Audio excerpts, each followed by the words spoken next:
Controlling behavior, behavior intended to control your own feelings, control how people feel about you and treat you, or control the outcome of things. All of us have grown up learning many different ways to control, we had to as part of our survival. Perhaps you grew up in a family that used anger and criticism as forms of control, and this became the role modeling for what you do now. Or you might have been a child who picked up on anger early, had temper tantrums, and you are still using anger as your primary form of control. If anger and criticism was used in your family, you might have learned to respond to it with compliance, being a good girl or boy.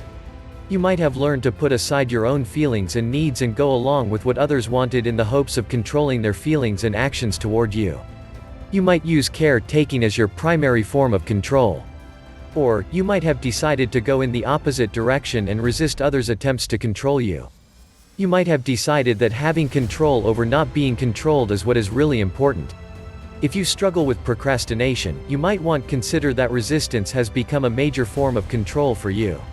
Perhaps you decided as a child to just withdraw and shut out others' attempts to control you. You might have also decided to try to control your own feelings through addictions such as food, alcohol, drugs, work, TV, gambling, spending, and so on.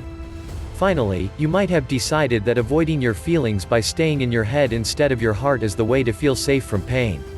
The abandonment of your own feelings, the lack of love for yourself, results in inner emptiness. Your emptiness becomes like a vacuum on others' energy, pulling on others to give you the love you need to fill your inner emptiness. Most people chose a combination of the above ways of trying to control. For example, you might be a caretaker in the hopes of getting people to love and approve of you, and then you might turn to anger when that doesn't happen. You might find yourself giving in to what people want to a certain extent, and then retreating or resisting their attempts to control you. You might find yourself being furious at someone's attempts to control you, but then giving in anyway to avoid his or her upset with you. Or perhaps you are a mellow person until you drink, and then you unleash your rage. Or vice versa, you are nice only when you drink and you are a rageaholic the rest of the time.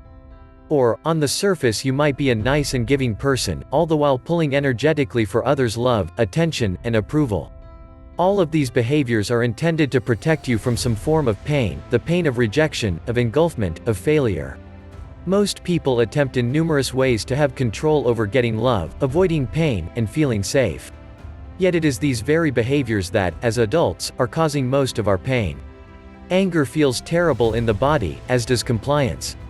Being stuck in procrastination or withdrawal also feels awful, as does the emptiness of staying in your head instead of your heart. All these behaviors result in feeling alone inside, because they are all ways to abandon yourself.